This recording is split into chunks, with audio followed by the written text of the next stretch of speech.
Buenas tardes, un feliz sábado nuevamente con cada uno de nuestros hermanos que nos están viendo a nivel nacional. Y hoy vamos a tener la continuación del tema que tuvimos en la mañana. En la mañana vimos un tema bastante interesante al que hemos denominado la cadena profética, la verdad presente. Es una verdad que necesitamos conocer, que necesitamos repasar y que necesitamos sobre todo tener presente porque es para nuestro tiempo. Para el tiempo en el que hoy tú y yo estamos viviendo, y es necesario que más personas puedan escuchar este mensaje. Ahora bien, lo que vamos a compartir el día de hoy es un tema que la Biblia denuncia con firmeza, pero que es a su vez un mensaje de amor, porque no quiere que las personas se vean atrapadas en el engaño, sino que por el contrario salgan del sistema en el que han caído. No es una predicación en contra del miembro de iglesia, no es una predicación en contra de mi hermano que asiste a la denominación a la que va, que adora en base a los términos que ha aprendido a adorar y que es sincero con su adoración. Es una denuncia a la corrupción que está en la cima y que son los que se han encargado de engañar al pueblo. ¿Estamos de acuerdo? Amén. Vamos a comenzar. El tema del día de hoy, el hombre detrás de la máscara. Mucha atención con esto. El hombre detrás de la máscara. ¿Por qué hemos titulado así? ¿Por qué hemos titulado así este tema? Porque por muchos es un misterio, como lo hablamos en la mañana. Muchos han estado tratando de poner al candidato, ¿no? Muchos esperan a adivinar cuando ese candidato se saque la máscara. Van a decir, yo tuve razón, porque mira... Y entonces ya han hecho esto como si fuera una apuesta. ¿Quién da más para saber quién es este personaje? Pero nosotros, fiel al método que hemos aprendido en la mañana, vamos a establecer en primer lugar las bases bíblicamente. Vamos a seleccionar las características que la Biblia nos da y finalmente vamos a buscar con las características en mano qué personaje cumple con una, con dos, con todas las características que la Biblia nos describe de este personaje misterioso. ¿Estamos de acuerdo? Bien, vamos a continuar. Entonces, un breve repaso. En la mañana vimos y establecimos los tres primeros eslabones de la cadena. Vamos a verlo. Babilonia, el primer eslabón. ¿Ok? Medo-Persia, el segundo eslabón. Grecia, el tercer eslabón. En la siguiente lámina vimos que Daniel 7 comienza refiriéndose al cuarto eslabón, es decir, la cuarta bestia, como el imperio romano. ¿Ok? Ese era el cuarto eslabón, el cuarto imperio en sucesión. Fíjense que hemos ido avanzando de manera ininterrumpida, no hay interrupción. Se levanta un imperio, cuando este llega a su fin, inmediatamente se levanta el segundo, este llega a su fin, se levanta el tercero y finalmente el cuarto. Pero ahora vamos a ver que la cuarta bestia tiene un hecho particular, y es que la cuarta bestia va a tener fases, ¿ok? Va a tener distintas fases, las cuales vamos a analizar. Comenzamos en el versículo 7. Después de esto miraba yo en las visiones de la noche, y he aquí que la cuarta bestia, espantosa, terrible y en gran manera fuerte, la cual tenía unos dientes grandes de hierro, devoraba, desmenuzaba y las obras hollaba con sus pies, y era muy diferente de todas las bestias que vi antes de ella, y tenía 10 cuernos. ¿Ok? ¿Qué tenía esta bestia en su cabeza? 10 cuernos. Vamos a ver allí ese primer detalle. Siguiente diapositiva. Verso 8 de Daniel 7. Nos dice, mientras yo contemplaba los cuernos, vamos a seguir juntos la escena. Primera escena, Daniel está viendo la cuarta bestia. Segunda escena, a Daniel le llama la atención los cuernos que están en la cuarta bestia. Fíjense, mientras yo contemplaba los cuernos, ahora la visión de Daniel se traslada a los cuernos. ¿Estamos avanzando con ello? Ok, he aquí, ya estaban los 10 cuernos, he aquí, otro cuerno pequeño salía fuera de ellos. ¿Eso dice el texto? Salía entre ellos. ¿Comprendemos? Y delante de él fueron arrancados 3 cuernos de los primeros. O sea, quiere decir que este cuerno pequeño que sube tiene un conflicto con 3 de los 10. ¿Ok? O sea, se lleva bien con 7, pero hay 3 con los que le cae mal. Qué interesante. Sigamos leyendo. He aquí que este cuerno tenía ojos como de hombre. ¿Notan la expresión como? Dijimos que cuando aparece un como hay un simbolismo ahí de por medio. Entonces realmente se trata de un hombre, o sea, de solamente un individuo. Hay un simbolismo detrás de ese hombre. No estoy diciendo que no es un hombre, lo que estoy diciendo es que no debemos tomarlo de manera singular, pensando que solo será uno. ¿Estamos comprendiendo? Es como el ejemplo del presidente. El presidente es el título. Obviamente los que toman el título son seres humanos. No vamos a pensar que es una máquina, como ya hemos escuchado por ahí, ¿no? El anticristo es la inteligencia artificial. Y andan esperando un robot, un cyborg, una especie de, ¿no? Mucha ciencia ficción, mis hermanos. No, claramente va a ser un ser humano. Lo que no estamos diciendo es que solo es uno, sino que vamos a descubrir esa sucesión. ¿Ok? Continuamos. Una boca que habla grandes cosas. Otras traducciones dicen blasfemias, como lo menciona Apocalipsis 13. ¿Qué habla entonces este personaje? Blasfemias. Vamos a descubrir qué es una blasfemia. ¿Ok? Entonces, siguiente lámina. ¿Qué pasa? Surge el cuerno pequeño, como lo vemos allí, y ahora destruye a 3. Esa secuencia la tenemos que tener sumamente clara. Es muy importante porque se repite 3 veces dentro del mismo capítulo. Vamos a verlo. Versículo 23 y 24 de Daniel nos da la explicación. Nuevamente, no vamos a adivinar, vamos a dejar que el ángel nos dé la explicación. Verso 23. Dijo así, lo leemos por favor. La cuarta bestia será un cuarto reino en la tierra. ¿Y qué hará? La cual será diferente de todos los otros reinos, y a toda la tierra devorará, trillará y despedazará. Quiero que noten algo. El verso 23 nos dice que la cuarta bestia va a hacer todas estas cosas, pero el verso 23 nos está mencionando que la cuarta bestia ya actúa y ya realiza cosas cuando los 10 cuernos aún no han llegado. ¿Notan ese detalle? En el verso 23 te dice que la cuarta bestia ya está devorando, despedazando, trillando. Eso quiere decir que la cuarta bestia ya está realizando acciones. Pero los 10 cuernos todavía vienen después. Vamos a ver el 24. Y los 10 cuernos significan que de aquel reino se levantaron, tiempo pasado, se levantan, se levantarán, pasado, presente, futuro. Futuro, quiere decir que los 10 reinos o los 10 cuernos van a venir después del establecimiento de la cuarta bestia. ¿Comprendemos? ¿Comprendemos esa secuencia? Esto es importante, mis hermanos. ¿Ok? Nuevamente, y los 10 cuernos significan que de aquel reino se levantarán 10 reyes. Y ahora, nuevamente la expresión, y tras ellos se levantará otro, el cual será igual que todos, será diferente de los primeros. ¿Y qué hará? A 3 reyes derribará. ¿Comprendemos? Siguiente lámina. Es decir, esta es la secuencia que nos marca la escritura. La cuarta bestia opera sola. La cuarta bestia es el Imperio Romano. ¿Ok?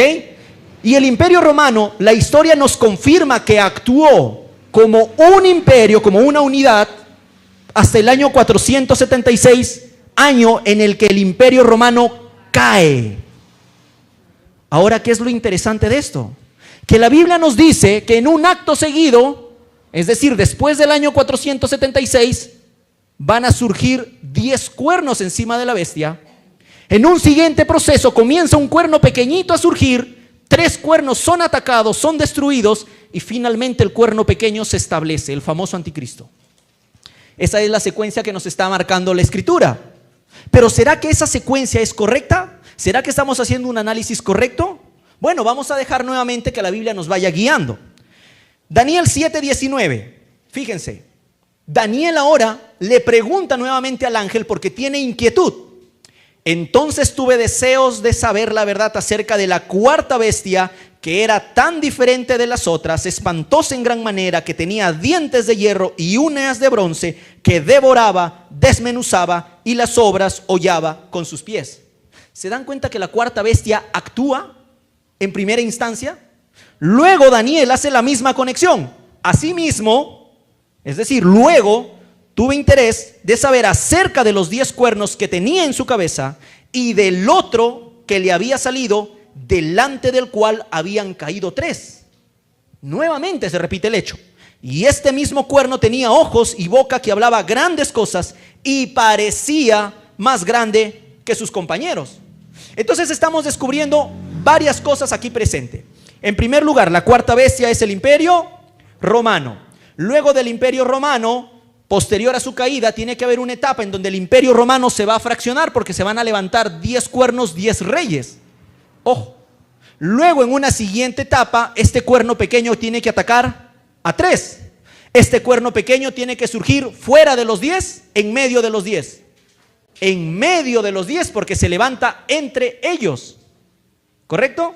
Y cuando se levanta, destruye a 3. ¿Qué más estamos viendo? Que habla grandes cosas. Fíjense que todas estas características las estamos extrayendo del libro de Daniel.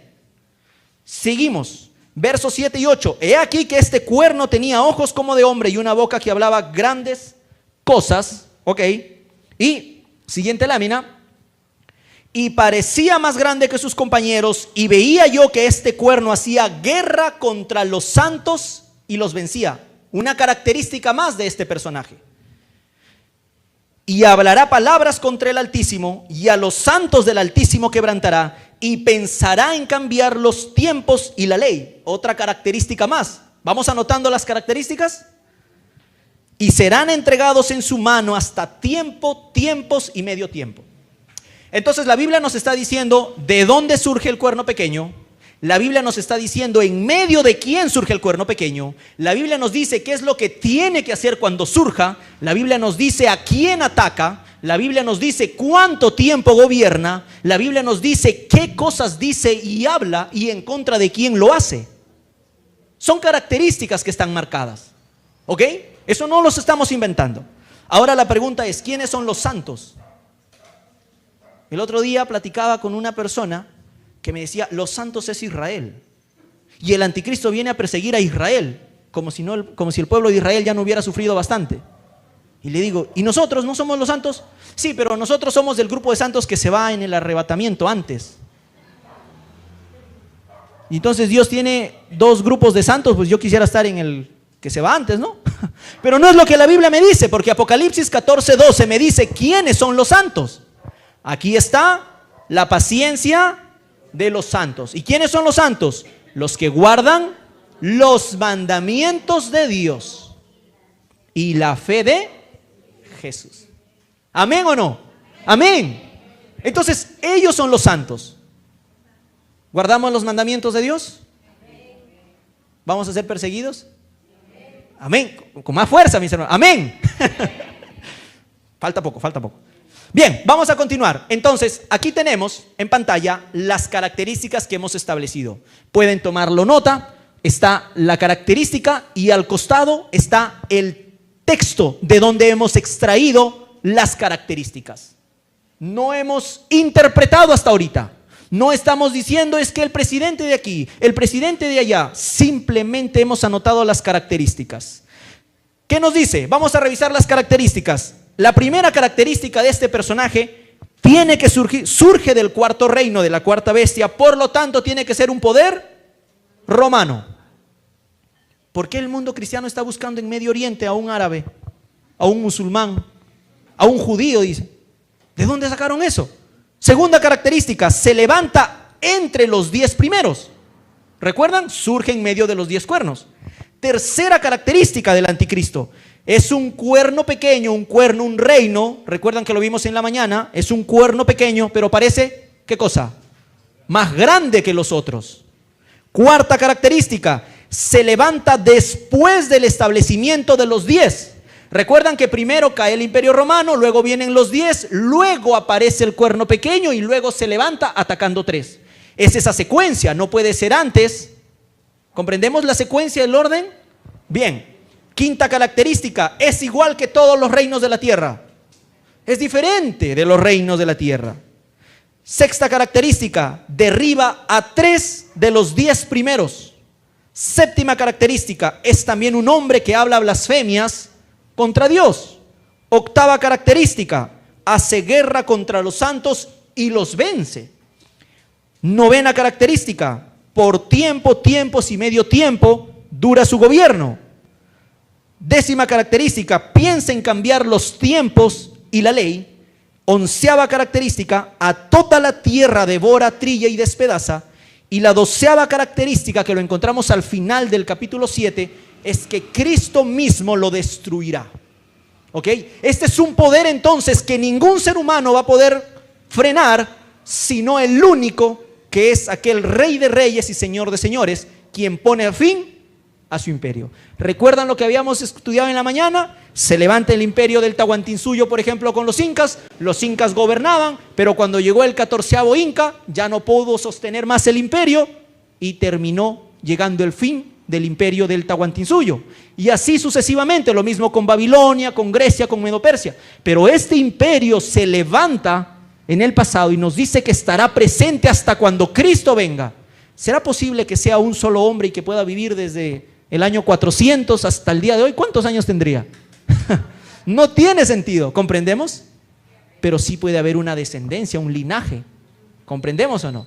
Bien, vamos rápidamente a ver esto. Javier, ¿qué pasa con el Imperio Romano? Bueno, la Biblia ya nos dijo lo que tenía que ocurrir. Ahora la pregunta es, ¿la historia lo confirma? ¿Será que la historia respalda lo que la Biblia ha dicho? El Imperio Romano es lo que ustedes están viendo en pantalla. Todo ese es el territorio del Imperio Romano. ¿Qué es lo que ocurre? En el año 395, siguiente lámina, el Imperio Romano tuvo una primera fragmentación. Se va a dividir en dos: Roma de Oriente y Roma de Occidente. Ahora tenemos un problema, porque la Biblia nos dice que se va a levantar del Imperio Romano. ¿Pero de dónde? ¿Del de Oriente o el de Occidente? La Biblia tiene la respuesta. Vamos a leer. ¿Qué nos dice la Biblia?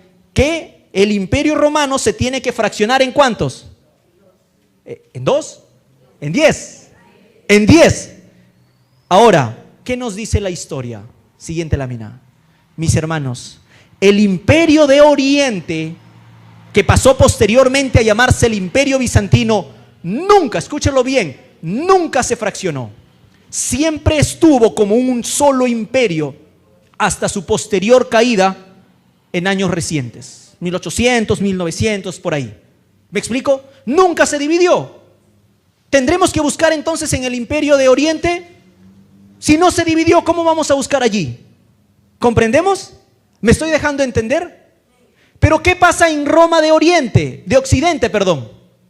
En Roma de Occidente la cosa fue distinta, porque el Imperio Romano de Occidente en el año 476 se fracciona y se divide, tal como la profecía lo había anunciado.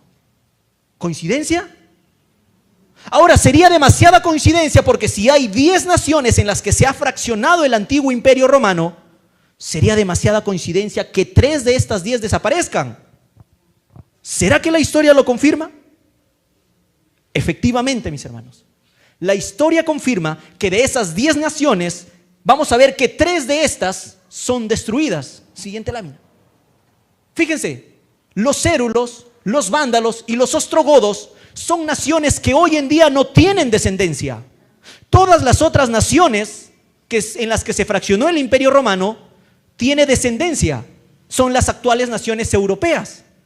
Pero cuando buscamos la historia de los ostrogodos, de los cérulos y de los vándalos, no están. No hay descendencia.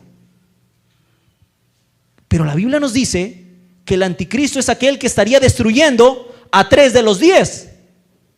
Solo tenemos que buscar en la historia quién ha sido el responsable de la caída de esos 3, porque ya la Biblia ha establecido la secuencia. Seguimos, ¿ok? Seguimos. Este tema, mis hermanos, es ampliamente abordado en distintos pasajes, desde Daniel 7, 8, Primera de Juan, Revelación, Mateo, Tesalonicenses y Apocalipsis. Todos estos libros hablan del mismo personaje. Si nosotros sumamos todas las características que en estos libros se habla, vamos a tener más de 60 características que identifican al verdadero anticristo. No hay opción a equivocarnos, porque tiene que cumplir todas. ¿Comprendemos? Ese es un análisis correcto, guiado por la Escritura. Seguimos. ¿Quién es este cuerno pequeño? Vamos a hacer el primer postulado aquí. Que el cuerno pequeño es el papado. No estoy diciendo que es el papa. Estoy diciendo que es el papado. ¿Ok? No estoy señalando a un papa. Estamos señalando ¿a quién? A todos. ¿Por qué razón? Porque cuando un papa cae, es decir, pasa al descanso, ¿qué pasa inmediatamente? Otro sube. Y si ese vuelve a ir al descanso, otro y otro y otro. ¿Sí me explico? ¿Comprendemos? Ahora, nosotros hemos hecho primero una lista.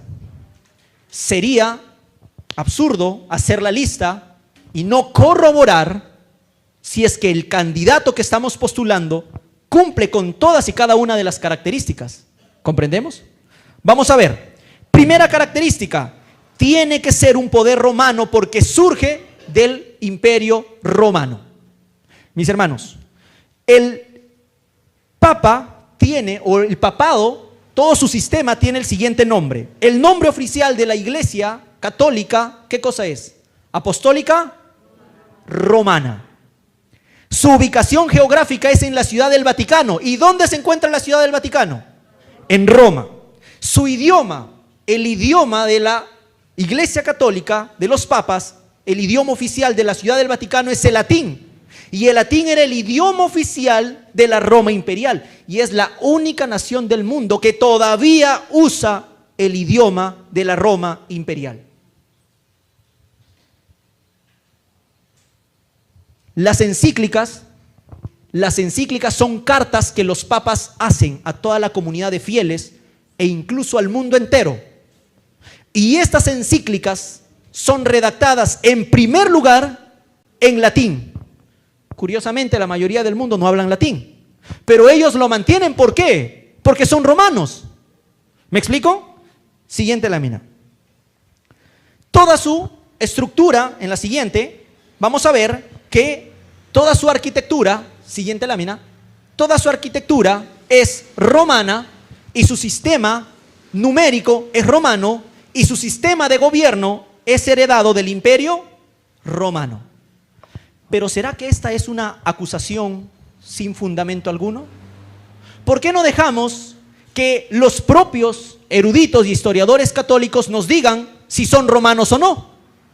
Así que, para que podamos comprobar, vamos a ver qué es lo que nos dice el cardenal Malaquía Martín en su libro Decliven desde la caída del imperio romano. Este es un cardenal hablando. ¿Ok? Esto no es que, es que él habla así porque le cae mal la iglesia. No, este es un cardenal profesor en la Pontificia Universidad Católica de Roma. Si hay alguien que sabe la historia de la iglesia católica es él, porque es católico. ¿Qué nos dice? Para el año 440, cuando el antiguo título romano Pontifex Máximo o Sumo Pontífice, este era el título que tenían los emperadores romanos. ¿Pero qué nos está diciendo este cardenal? Que ese título fue asumido por León I. El Papa fue el gobernante efectivo, no solo de quién. Entonces, en el año 476 cae el último emperador romano y luego viene el Papa León y dice, como ahora ya no hay César romano, ya no hay sumo pontífice, bueno, traigan el título para acá, que yo lo voy a llevar y ahora voy a convertirme en el gobernante de este imperio que ha quedado vacante. Lo está diciendo el cardenal. Sino de numerosos territorios. Y ahora miren lo que dice. En tan solo 3 siglos, la iglesia romana, curioso que él diga la iglesia y reconozca que es romana, había transformado la organización administrativa del imperio romano en un sistema eclesiástico. Antes era un imperio político, sube el Papa como nuevo gobernante y ahora se convierte en un imperio eclesiástico. Roma desapareció, simplemente mutó, cambió, pero sigue siendo el mismo. Los obispados, diócesis, monasterios, colonias, guarniciones, escuelas, bibliotecas, centros administrativos, emisarios, representantes, cortes de justicia y un sistema criminal de leyes intrincadas bajo el control directo ¿de quién? Del Papa. Los nuevos senadores eran los cardenales. Es decir, antes en el Imperio Romano había senadores. Ahora, como ya no hay senadores, vienen los cardenales. Los obispos que vivían en Roma y los sacerdotes y diáconos ayudaron al Papa a administrar esta nueva iglesia. ¿Eso dice? Este nuevo imperio. Qué curioso.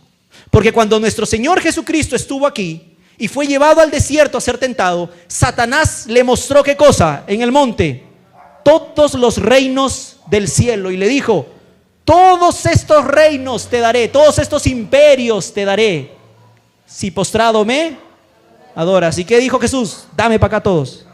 Promoción. No, los rechazó y nos mandó a establecer reinos. Vayan y pónganse de candidatos, lleguen a la política y vean que en sus países gobiernen cristianos. ¿Eso dijo? Nuestra misión, la misión de la iglesia es ir y predicar el evangelio. Y viene el cardenal y dice que ahora el Papa había convertido al Imperio Romano en un sistema eclesiástico, y ese sistema eclesiástico se había convertido en un nuevo imperio. Lo que Cristo rechazó, el Papa lo aceptó. Seguimos. Siguiente lámina. Vamos a verlo allí. ¿Qué nos dice este historiador cristiano? La Iglesia Católica es una creación política e imponente como un imperio mundial porque es la continuación del Imperio Romano.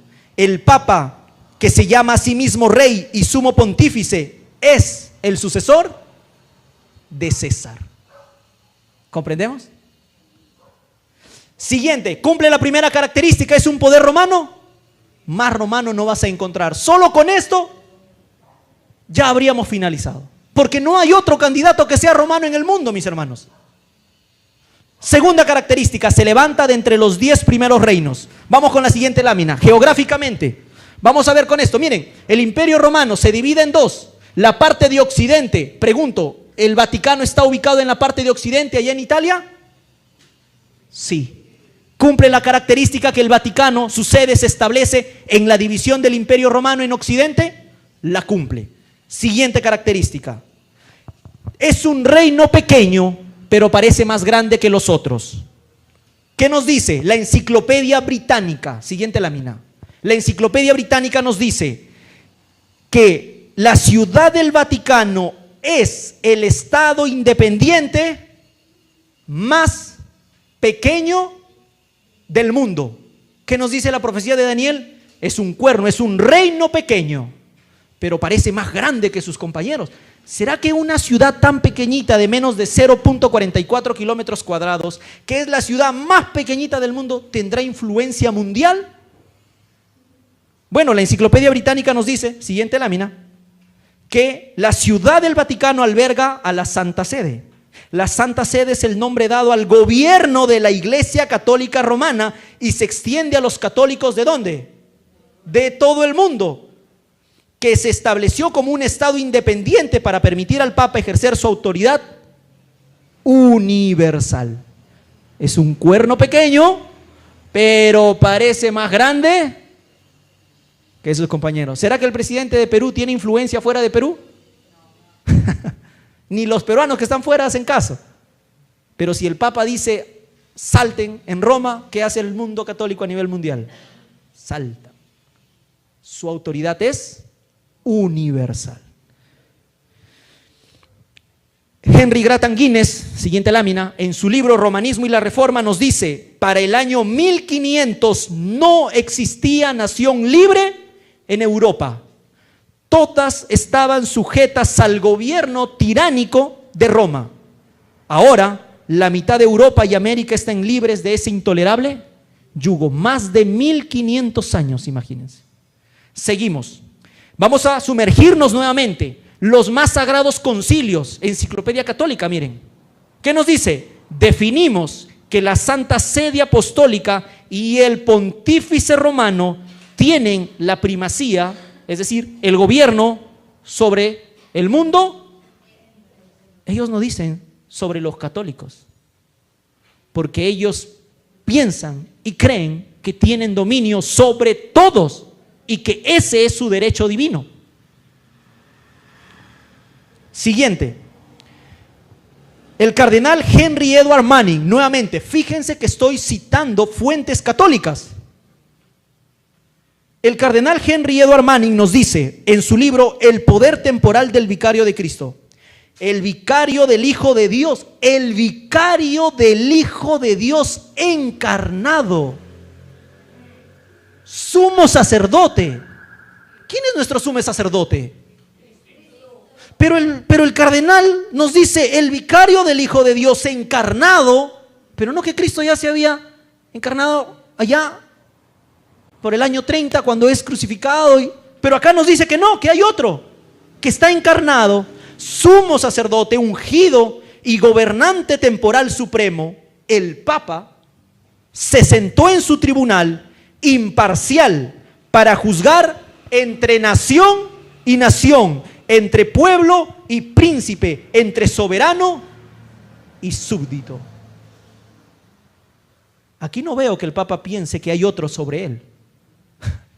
Él dice, yo estoy arriba y el resto está por debajo. Siguiente. Malachi Martin nuevamente escribe su libro Las llaves de esta sangre. Y en este libro él escribe cómo el Papa Juan Pablo II se enfrenta con Rusia. Todos aquí sabemos que Rusia es conocida como la segunda potencia mundial, ¿verdad? ¿Y quién es la primera potencia mundial actualmente? Estados Unidos, que es conocido como el Occidente. Y aquí en este libro, Las llaves de esta sangre, el cardenal Malaquías Martí nos cuenta y nos narra cómo el Papa se está enfrentando a las dos potencias mundiales por el control ¿de qué? Del nuevo orden mundial. Pero lo sorprendente aquí es que Estados Unidos tiene armamento militar, Rusia tiene armamento militar. ¿Y cuántos de ustedes ya han visto el armamento militar del papado? ¿Tiene? No tiene, mis hermanos. ¿Cómo es posible que las dos potencias más fuertes de esta tierra tengan que disputarse el control del nuevo orden mundial con el Papa que tiene 6 soldados con espadas allá en el Vaticano? ¿De dónde viene la influencia de este personaje? ¿Comprendemos? Para reflexionar. Siguiente lámina, Concilio de Trento. Concilio de Trento. Todo el poder temporal es suyo. El dominio, la jurisdicción y el gobierno de Perú, de Lima, de Argentina, de toda la tierra es, ¿qué cosa? Su derecho divino.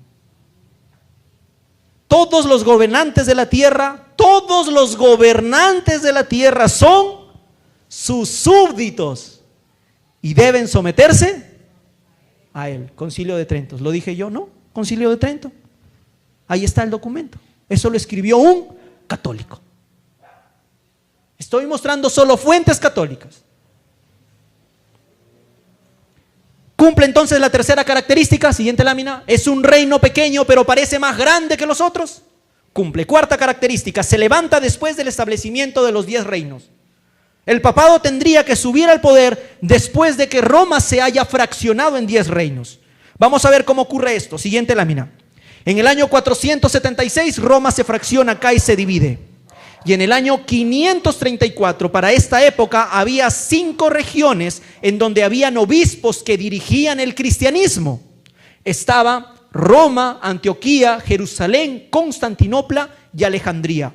5 lugares en donde había obispos. Todos ellos decían, no, yo tengo la supremacía, no, yo soy el que manda, no, yo soy la autoridad. Y había un conflicto. Y ese conflicto se acaba en el año 534, porque con el Código de Justiniano se declara que es el obispo de Roma quien tiene la supremacía por sobre todas las otras sedes, sobre todo el cristianismo. año 534, cuando ya el imperio se había destrozado, cuando ya el imperio se había fraccionado en 10, se estaba reconociendo la autoridad del pontífice romano como máxima autoridad de todo el territorio. ¿Vamos comprendiendo?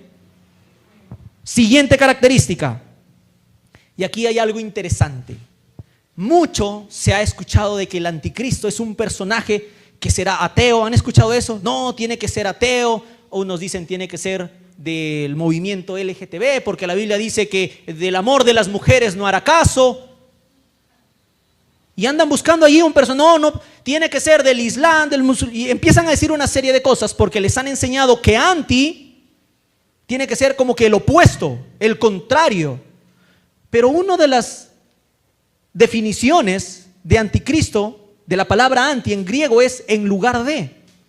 O sea que el anticristo no es una persona que va a venir rechazando el cristianismo, sino es alguien que tiene que hacerse pasar como si fuera de Cristo, pero va a pedir las prerrogativas que le corresponden solo a Cristo. Por eso es que en Tesalonicenses se le llama el hijo de perdición, y ese nombre solo se le dio a Judas. ¿Y Judas fue de entre los 12 o estuvo fuera de los 12? De entre los 12. La traición, mis hermanos, ¿vino de afuera? Vino de adentro. La única manera de que tú digas que alguien te traicionó es que ese alguien sea tu amigo. Porque si no es tu amigo, ¿cómo te va a traicionar? La traición solo viene de alguien cercano a ti. La traición de este hombre de pecado surge desde la iglesia, mis hermanos. ¿Vamos comprendiendo? Siguiente lámina. Ya lo había dicho el apóstol Pablo en su carta, en segunda de Tesalonicenses, que lo vimos en la mañana. Primero tiene que venir la apostasía, y luego miren lo que nos dice: ¿no os acordáis que cuando yo estaba con vosotros os decía esto? Y ahora sabéis que hay algo que detiene. ¿Cuántos han escuchado esta frase? Que el que detiene al anticristo es el Espíritu Santo. Que el que detiene al anticristo es la iglesia. Y entonces tiene que salir para que venga el anticristo. El problema, mis hermanos, es que el texto no te dice allí quién lo detiene. Pablo dice, hay algo que lo detiene, pero no te dice quién. ¿Comprendemos? No te dice quién lo detiene. ¿Cómo entonces podemos adivinar? Porque este hombre de pecado es el cuerno pequeño. Y aunque Tesalonicenses no te dice quién lo detiene, el libro de Daniel 7 sí te dice quién lo detiene. Porque el cuerno pequeño surge, pero tiene que destruir ¿a cuántos? A 3. Quiere decir que estos 3 lo están deteniendo. Pero estos 3 son destruidos solo después de haber aparecido. ¿Comprenden? El libro de Daniel es quien nos dice quién lo detiene. Siguiente lámina. ¿Qué es lo que creían? Miren lo que creían los cristianos en los primeros siglos. Tertuliano, en su libro La resurrección de la carne, escribe lo siguiente: porque aquel día no vendrá, aquí Tertuliano está comentando Tesalonicenses, sin que antes venga la caída. Y luego dice, él se refiere por supuesto a la caída de este imperio presente. ¿Y cuál era el imperio presente en la época del primer siglo? El imperio romano. Luego dice, y se manifieste el hombre de pecado, el cual es el anticristo.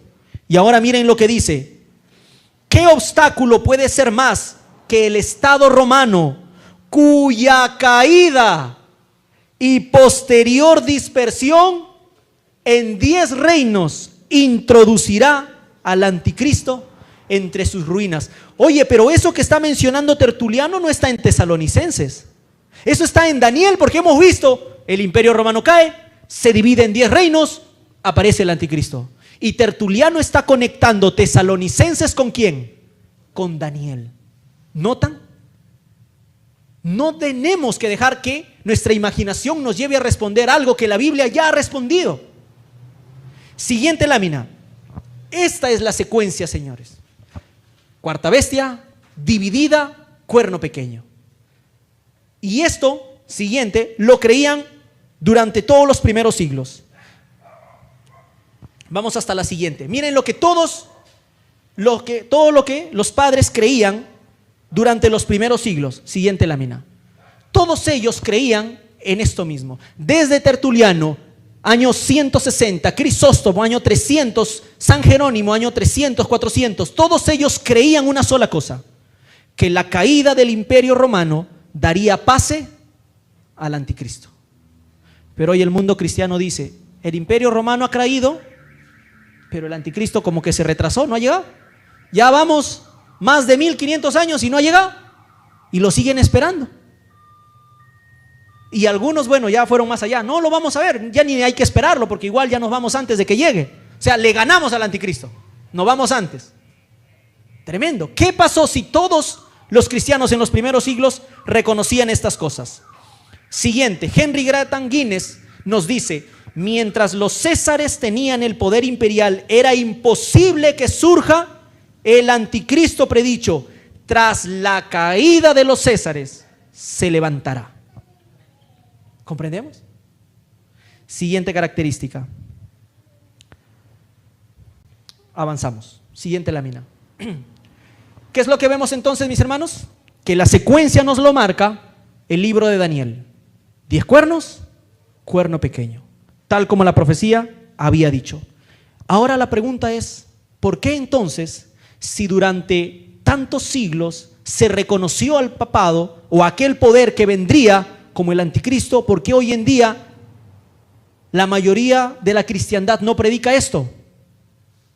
Porque la inteligencia militar católica, que ya hemos visto es un imperio, planificó la contrarreforma, el contraataque. Se levantaron dos posturas, es el preterismo y el futurismo. Dos escuelas de interpretación, lo que vimos en la mañana. El preterismo, que el anticristo aparece en el pasado. El futurismo, que el anticristo aparece en el futuro. Y en ninguna de estas dos escuelas señalan, ni siquiera tocan todo lo que la historia de toda la cristiandad a lo largo de más de 1000 años ha creído. ¿Qué pasó? ¿Comprendemos? Vamos a ver qué creían los reformadores en esta época, porque eso era verdad presente para los reformadores. Los reformadores estaban viviendo cuando el anticristo había reclamado el trono de César. Martín Lutero, sé que el Papa es el anticristo y que su asiento es el mismo de Satanás. Cuando tú ves estas cosas, ¿sabes por qué el Papa y Lutero no se llevaban bien? Porque tú no puedes esperar que te lleves bien con alguien al que le dices que es el anticristo. ¿Comprendemos? El papado es una persecución general por orden del pontífice romano con el propósito de denigrar y destruir almas. ¿Qué creía Juan Calvino? Llamamos al pontífice romano anticristo. ¿Qué creía John Knox? El papa debe ser reconocido como el mismo anticristo. Quinta característica. Es un reino diferente. ¿Es el papado un reino diferente a todos los otros 10? Vamos a ver qué nos dice la Enciclopedia Británica. Fíjense. El papado apareció como un reino, ¿qué cosa dice? Único. ¿Pero por qué es único su reino del papado? Diferente. Es un cuerno diferente de los otros cuernos. Y mira lo que dice la Enciclopedia Británica. Diferente a todos los reinos que en su época existían en Europa. Su líder, y ahora viene la razón del por qué es diferente, su líder no es un rey, sino un obispo. Y desde su fundación nunca ha tenido un ejército propio. Sin embargo, por más de 1200 años ejerció un dominio indisputado sobre todos los reinos europeos. Es un reino pequeño, diferente, pero parece más grande que todos sus compañeros. ¡Qué tremendo! Seguimos. Sexta característica. Tiene que destruir a 3 de los 10 primeros. Vamos a ver en la siguiente lámina que esto es el Imperio Romano. Se fracciona, se divide. Tribus bárbaras toman porciones de tierra de lo que antes era el Imperio Romano. ¿A quiénes tenemos allí? Comenzando desde arriba. Los anglosajones son actualmente Inglaterra. ¿Existe el país de Inglaterra hoy en día? Claro que sí. Francia, ¿de dónde salieron los franceses? De los francos. Alemanes, ¿de dónde salieron los alemanes? De la tribu de los germanos. Italia salieron los lombardos, los de Portugal salen de los suevos, España antes eran los visigodos, Suiza los burgundios, pero los ostrogodos, los érulos y los vándalos han sido eliminados. Curioso. ¿Qué pasó? La historia nos confirma qué pasó. La primera tribu bárbara, los francos, se convirtieron al catolicismo. Es la razón del por qué la historia los reconoce como los hijos mayores del catolicismo, porque fueron los primeros en bautizarse y convertirse al catolicismo. Luego todos los otros 7 hicieron lo mismo, se volvieron católicos. Pero los ostrogodos, los érulos y los vándalos no, rechazaron el catolicismo, no aceptaban la autoridad del Papa. Y vamos a ver qué nos dice la historia. Siguiente lámina. Thomas Burns, en su libro Historia de los Ostrogodos, nos dice: bajo la instigación ¿de quién? ¿Bajo la instigación de quién? Del obispo de Roma, Gelasius I, el emperador Zeno prometió la península itálica a Teodorico el Grande y a sus ostrogodos si ellos derrotaran a Odovacar, líder de los érulos y primer rey de Roma, luego de la caída del imperio, lo cual ocurrió en la batalla de Ravenna del año 493. ¿A pedido de quién fueron destruidos los érulos? Del obispo de Roma. Va uno, quedan 2. Siguiente, libro Historia de los vándalos. ¿Será que la historia de los vándalos está plagada de sangre a manos del papado? ¿Qué nos dice? El reino de los vándalos fue derrotado tras una serie de batallas libradas en el año 533 en el norte de África. Estas batallas fueron libradas por el general Belisario, enviado por el emperador Justiniano. ¿A pedido de quién? Del obispo de Roma. Van 2, falta 1. Y ahora vamos comprendiendo algo. ¿Por qué el Papa tiene tanto poder a pesar de que no tiene imperio? Porque ha logrado inmiscuirse con los reyes, y cuando alguien trata de atacar, ¿qué pasa con los reyes? Saltan a su defensa. La defensa del catolicismo, del papado, no estaba ya en manos de Dios. Había abandonado a su verdadero amor por buscar la protección ¿de quién?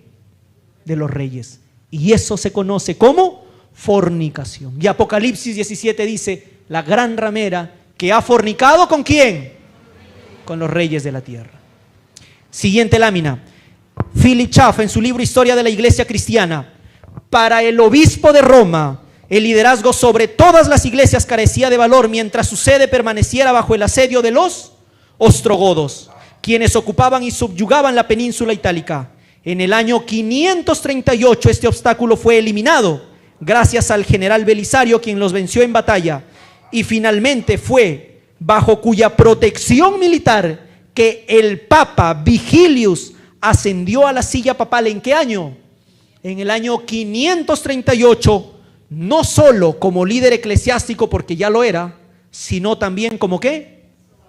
Como soberano de Roma. El año 538, mis hermanos, es una fecha que tú tienes que tener presente, porque en esta fecha se le conoce como el nacimiento del papado, no porque allí aparezca, sino porque en esa fecha el poder religioso y el poder político estaban bajo la misma mano de un solo hombre, el Papa, y no había quien lo detenga. Comienza ahora el periodo de gobierno de los papas. Continuamos. ¿Qué pasó con esas 3 tribus? Cumple, tal como lo había dicho la profecía.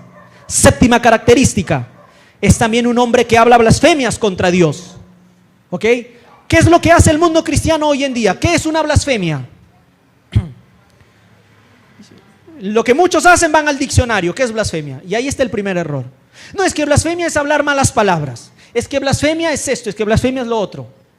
¿Dónde tenemos que buscar el significado de blasfemia? En la Biblia. ¿Qué nos dice la Biblia? Vamos allá. Juan 10, 30 al 33. Presten atención.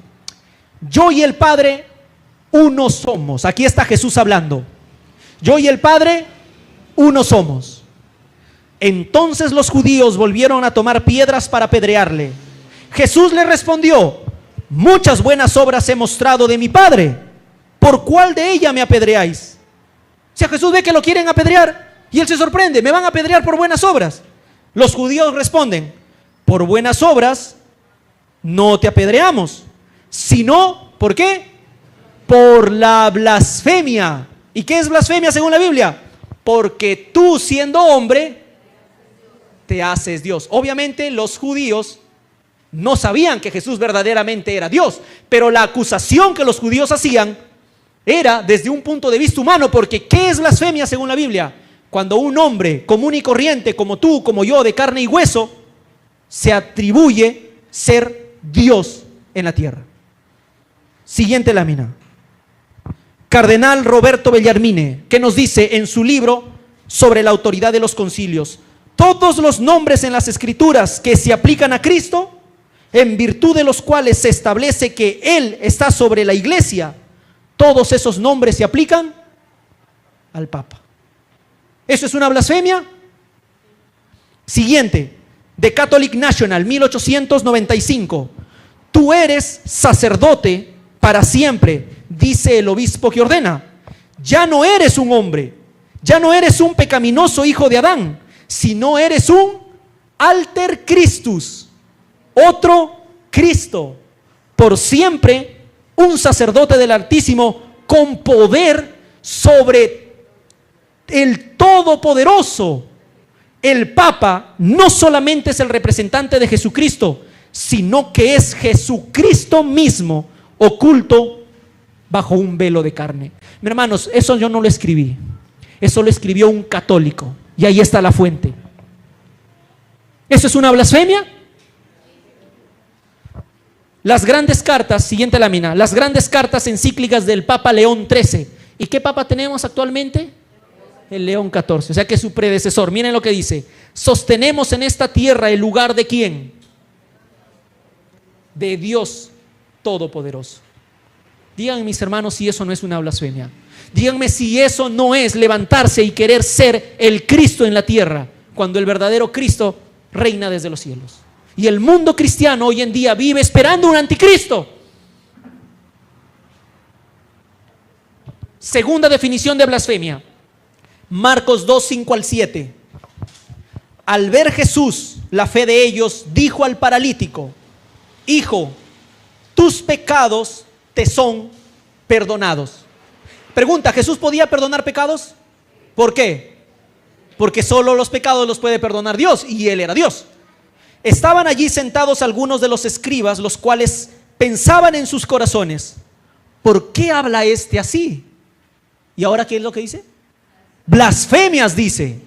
¿Quién puede perdonar pecados si no solo Dios?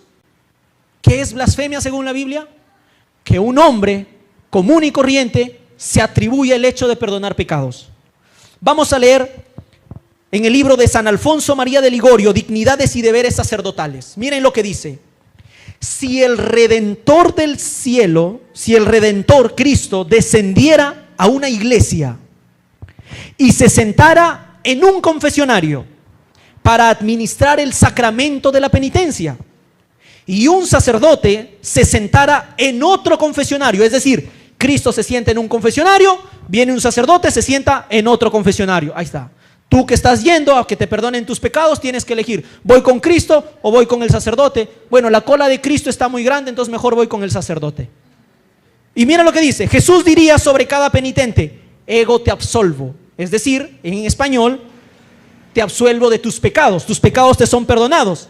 El sacerdote también diría sobre cada uno de los penitentes: tus pecados te son perdonados. Y los penitentes de cada uno serían igualmente absueltos. ¿Eso es una blasfemia según Marcos? Eso es una blasfemia, mis hermanos. ¿Para qué pedimos a Dios entonces? Siguiente. Y en este mismo libro, en la página 27, miren lo que dice, mis hermanos. Miren lo que dice. Dios mismo está obligado a acatar el juicio de sus sacerdotes. Y tanto para no perdonar como para perdonar, sea que ellos nieguen u otorguen la absolución. O sea que si un sacerdote no te quiere perdonar, ¿qué tiene que hacer Cristo según ellos? Tiene que obedecer. O sea que si Cristo ya te quiere perdonar, pero el sacerdote dice no, Cristo tiene que someterse al sacerdote y ya no te puede perdonar. Eso es lo que está diciendo aquí. Sea que ellos nieguen u otorguen la absolución, la sentencia del sacerdote precede y Dios se suscribe a ella. Yo cuando estaba leyendo ese libro, mis hermanos, y hay cosas más terribles que por tiempo no lo puedo mostrar. ¿Eso es una blasfemia? Vamos a seguir, mi hermano, y este pensamiento, vamos a avanzar estas láminas ya de manera breve. Todas estas cosas que estamos viendo, ¿ok? Avanzamos. Es la razón del por qué la Iglesia Católica pensaba que tenía autoridad sobre quién, sobre todos los fieles. Y esto es en su propia página oficial. Estas eran indulgencias. Tú ibas a la iglesia, pagabas, te daban tu papelito aquí al hermano Javier, le estamos perdonando los pecados y podías comprar perdón de pecados pasados y futuros. Entonces tú venías con el sacerdote, bueno, la semana que viene voy a robar, entonces deme por favor el perdón del robo que voy a hacer por adelantado. Podías comprar, parece chiste, pero hermanos, es la verdad. ¿Qué nos dice acá? Esta noticia reciente, menos tiempo en el purgatorio por ser seguidor del Papa en Twitter. O sea que si lo sigues en Twitter, ya está, tenemos menos tiempo en el purgatorio. Siguiente, el Papa Francisco dará el perdón a través de Twitter. Como estábamos en pandemia, no puedes, porque en pandemia todos estábamos, pero tranquilos, te suscribes, lo busca por Twitter, un mensajito, Papa, un par de pecados, liberas. Mis hermanos, ¿nos damos cuenta? Siguiente. Hace guerra contra los santos y los vence. La séptima característica la cumplió. Ahora yo hago la pregunta, busquen otro personaje que trate, que levante blasfemias y que se diga ser el representante de Dios en la tierra y que se atreva a perdonar pecados como lo hacen ellos. ¿Existirá? ¿Conocen algún líder de alguna religión? En el Islam, los musulmanes piensan que tienen ese poder. Ellos no piensan que tienen ese poder. Yo no entiendo qué es lo que hace el mundo cristiano buscando un anticristo allá en Medio Oriente. Mientras tanto, el anticristo pasea todos los días y hoy está visitando iglesias tras iglesias con el pacto ecuménico. Muchas iglesias ya han cedido, mis hermanos, porque han dejado de ver al hombre detrás de la máscara. Seguimos. Hace guerra contra los santos y los vence. En las cartas de Santo Tomás de Aquino, como le llaman ellos, miren lo que dice en las enseñanzas morales. A un hereje convicto se le debe dar muerte con la misma prontitud que a cualquier criminal. Ahora yo por muchos años pensaba, ¿y quién es un hereje? Yo pensaba, como nos han enseñado en las películas, un hereje es un brujo, una hechicera, ¿verdad? Un pagano. Pero no, mis hermanos. ¿Cuál es la definición de hereje? Vamos a continuar. Lo que están viendo en imágenes, esto es de acá, de la Santa Inquisición, del Museo de la Inquisición en Lima. Era la manera en cómo te llevaban por hereje. Ustedes pueden ir, pueden darse un paseo por allí. Seguimos. Te llevaban al tribunal, te amarraban, te encadenaban porque tenías que confesar tu pecado. Siguiente lámina. Te quemaban vivo. Siguiente, ¿no? Y ahora miren lo que dice acá, en la siguiente lámina. ¿Qué es un hereje? Un hereje proviene del griego aeris, que originalmente significa elección. Eso es un hereje, aquella persona que ha decidido elegir en qué creer. Y esas personas elegían no creer en el Papa, y por no creer en él eran condenados como herejes y como criminales. ¿Qué nos dice? Pero vamos a seguir para que veamos la siguiente lámina. La masacre de Bartolomé, el 24 de agosto de 1572. Al tocar la campana, los hugonotes de Francia fueron asesinados sin misericordia por orden del Papa Gregorio XIII. 70,000 hombres, mujeres y niños perecieron. Los hugonotes eran los profesionales de la época, lo que los franceses llamarían la crema de Francia. Ante la noticia de la masacre, el Papa Gregorio XIII y sus cardenales asistieron a una larga procesión. 70,000 hombres fueron muertos en una sola noche. Todos ellos. ¿Cuál fue su pecado? Haber rechazado la autoridad del Papa, y los mataron mientras dormían. Terrible, mis hermanos, y eso es histórico, ustedes pueden buscar, hay películas en torno a eso. Siguiente, los husitas, seguidores de John Hus, condenado. ¿Cuál fue la condenación que cayó sobre John Hus? ¿Cuál fue el pecado? Sentenciado a muerte por haber traducido la Biblia del latín, porque nadie hablaba latín, solo el clero. Siguiente, la carta del Papa Martín V dirigida al rey de Polonia, Wenceslao II. Miren lo que dice: sepa que el interés de la Santa Sede y el de su corona hacen que sea un deber exterminar a los husitas, los seguidores de Hus que habíamos visto. Recuerde que estas personas impías se atreven a proclamar principios de igualdad. Mantienen que todos los cristianos son hermanos y que Dios no ha dado a los hombres privilegiados el derecho de gobernar a las naciones. Sostienen que Cristo vino a la tierra a abolir la esclavitud. Llaman a la gente a la libertad, lo cual significaría el aniquilamiento de reyes y sacerdotes. Por lo tanto, mientras todavía haya tiempo, pongan sus fuerzas en contra de Bohemia, quemen, masacren, hagan desiertos en todas partes, porque nada podría ser más agradable a Dios o más útil para la causa de los reyes que el exterminio de los husitas. Qué tremendo. ¿Cuál era el pecado de la gente? Decir que Dios nos hizo libres y que los hombres no pueden gobernar a los hombres como lo hacían ellos. Terrible. Seguimos.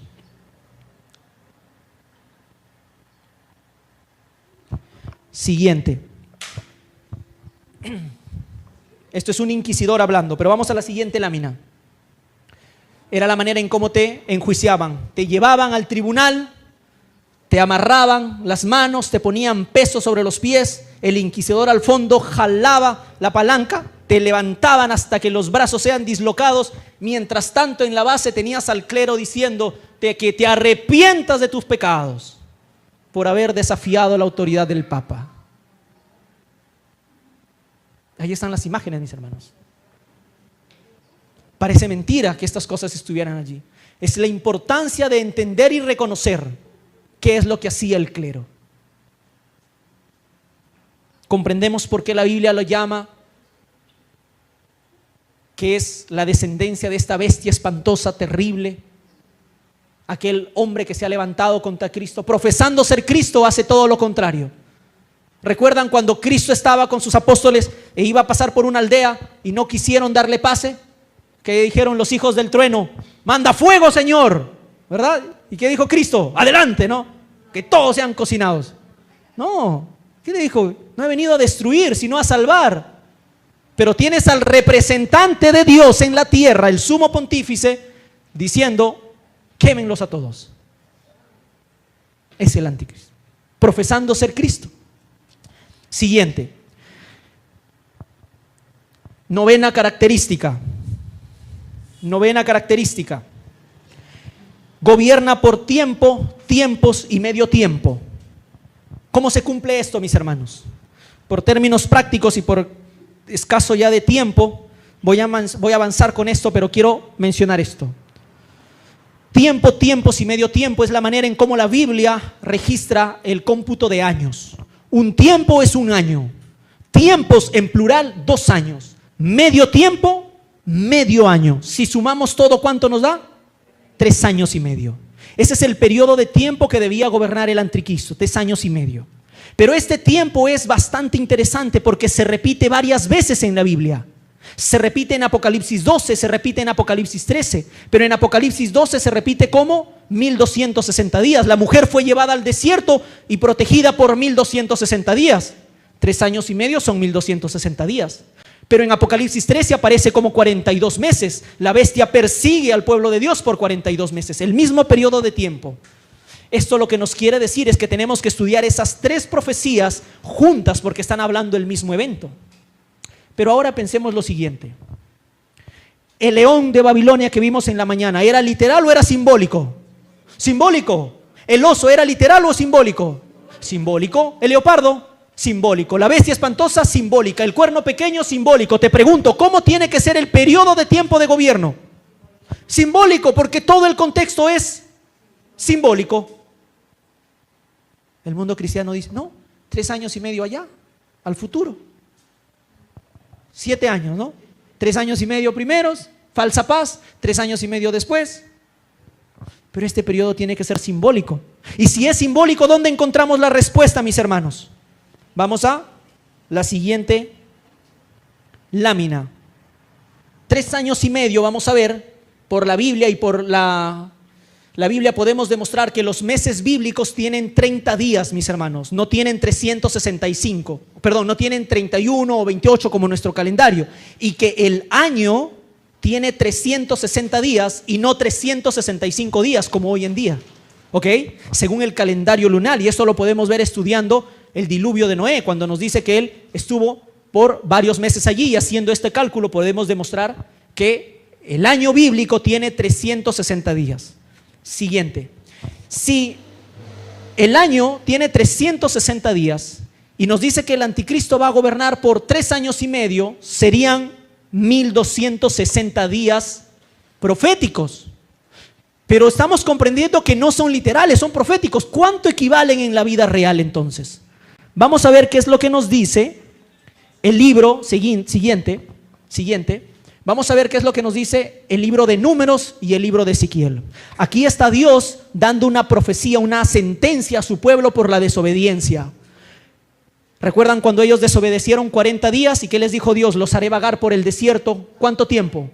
40 años. 1 año por cada día. Y en Ezequiel volvemos a ver, día por año, tú le he dado. ¿Cuánto representa en realidad un día profético en la realidad?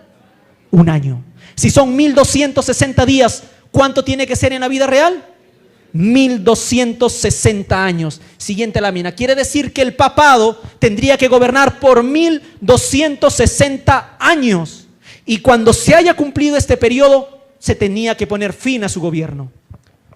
¿Cuándo comienza este periodo? Siguiente lámina. Siguiente. La misma Iglesia Católica reconoce este periodo de tiempo, pero quiero que nos centremos en esto. Nos dice la Biblia que el cuerno pequeño se levantaría al destruir al tercer cuerno. ¿Cuántos cuernos tenía que destruir?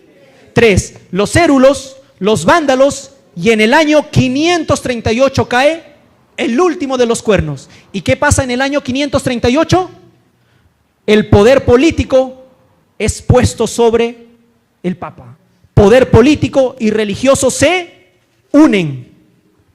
Si nosotros calculamos desde el año 538 y sumamos 1260 años, ¿hasta dónde nos lleva? Hasta el año 1798. Y si el nacimiento del papado fue la unión de la iglesia y el Estado, el poder político y religioso, la muerte, ¿qué tendría que ser? La separación del poder político con el poder religioso. ¿Será que en el año 1798 el papado perdió el poder religioso? Siguiente lámina. Este evento es descrito en la historia como la herida mortal. En el libro El Papa Moderno del reverendo Joseph Rickaby escribe: Berthier, general de las tropas napoleónicas de Francia, entró en Roma el 10 de febrero, ¿de qué año? De 1798. ¿Y qué pasó? Y proclamó una república. ¿Qué es la república? La separación del poder religioso con el poder político. La mitad de Europa pensó que el veto de Napoleón sería obedecido. Y ahora miren lo que dice. Y que junto con el Papa, el papado estaba muerto. ¿Qué pasó en el año 1798? La herida mortal. La Biblia había profetizado que cuando el poder religioso tomaba control del poder político para perseguir, iban a pasar un periodo de persecución de 1260 años, y al término de este periodo, el poder político que le había sido entregado le sería quitado nuevamente. Te pregunto, ¿el papado existe hasta hoy? ¿Lo vemos o no lo vemos a diario? Pregunta, ¿por qué no persigue Aquí está la respuesta.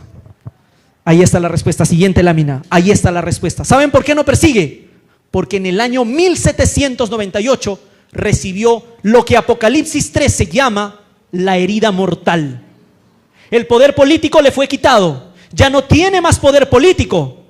Y esa es la razón del por qué hoy tú y yo podemos predicar aún estos temas sin sufrir persecución. Porque el poder político le ha sido quitado. ¿Se cumplió la profecía, mis hermanos? Tal como la Biblia lo había profetizado en el tiempo exacto. Pero Apocalipsis 13 nos dice que la herida mortal será sanada. Si la herida mortal será sanada, quiere decir que el poder político le tendrá que ser devuelto. Pregunto yo, ¿no es eso acaso lo que hemos estado viendo los últimos años de cómo el Papa está reuniéndose con presidente tras presidente tras presidente? ¿Será que está en busca de recuperar el poder político? Qué tremendo, mis hermanos. Vamos a terminar aquí, mis hermanos, solamente con una última cosa. Avancemos, 2 imágenes más, porque quiero mencionar una de las características que va a ser nuestro tema de estudio en un próximo seminario. Siguiente. Nos dice que este personaje intentaría cambiar los tiempos y la ley. Pronta Biblioteca Católica, el Papa, nos dice, artículo 2, el Papa puede modificar ley divina. Decretal de traslado episcopal, el Papa tiene poder para cambiar los tiempos. ¿Y qué nos dice el libro de Daniel? Que sería un cuerno pequeño que intentaría cambiar los tiempos. Y la enciclopedia nos dice que el Papa tiene poder para cambiar los tiempos. Parece que lo hubieran sacado de Daniel. ¿Será que es muy obvio? Muy descarados ya. El Papa tiene poder para cambiar los tiempos, para abolir leyes y para prescindir de las cosas, incluso de los preceptos de Cristo. Y terminamos con esto, mis hermanos. Éxodo 20, avanzamos siguiente. Éxodo 20. Éxodo 20 nos dice, acuérdate del día de reposo para santificarlo. 6 días trabajarás y harás toda tu obra, mas el 7º día es reposo para Jehová, tu Dios. Y luego nos da la respuesta del por qué debemos cesar. ¿Por qué usted y yo cesamos nuestras actividades el sábado? ¿Porque se nos antoja? Porque hay una autoridad que nos dijo que nosotros cesemos. Y esa autoridad te dice la razón del por qué tienes que obedecerle. Y está en el verso 11.